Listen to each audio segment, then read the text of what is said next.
కాదండి. ఇప్పుడు మామూలుగా 65 ఏళ్ళు దాటిన వాళ్ళకి ఇవాళ కేసీఆర్‌కి ఇచ్చిన వెసులుబాటే ఇస్తుందా పోలీసులు?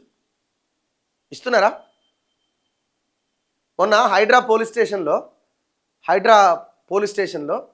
75 ఏళ్ల ముసలాయన, కళ్ళు లేని ముసలాయనని తీసుకొచ్చి రంగన 8 గంటలు కూసోబెట్టిండు. వితౌట్ నోటీస్, జస్ట్ ఓరల్‌గా ఫోన్ చేసి బెదిరించి పిలిపించి 8 గంటలు మధ్యాహ్నం 12, 1 గంటకు పోయినోళ్ళు రాత్రి 8, 9 గంటల దాకా అలానే కూర్చున్నారు. మరి ఇక్కడ 65 ఏళ్ళు 70 ఏళ్ళు అన్నది ఇది గుర్తుకు రాదా? లీడర్లకు కాబట్టి గుర్తొస్తుంది. మీరు అంత ఒకటే కాబట్టి అంత గౌరవము, అంత రెస్పెక్టు. నేను అక్కడ కేసీఆర్ ఉండడాన్ని మాట్లాడతలేను.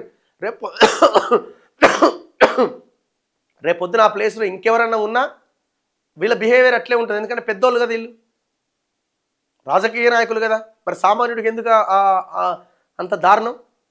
ఏ రూరల్ పోలీస్ స్టేషన్ ఎక్కడికైనా వెళ్దాం, గ్రామాల్లో వితౌట్ నోటీస్ వాళ్ళని నానా బీభత్సం చేసి తీసుకొచ్చి పోలీస్ స్టేషన్లో కూర్చోబెడతా ఉంటారు. వస్తావా రావా, ఎందుకు రావు?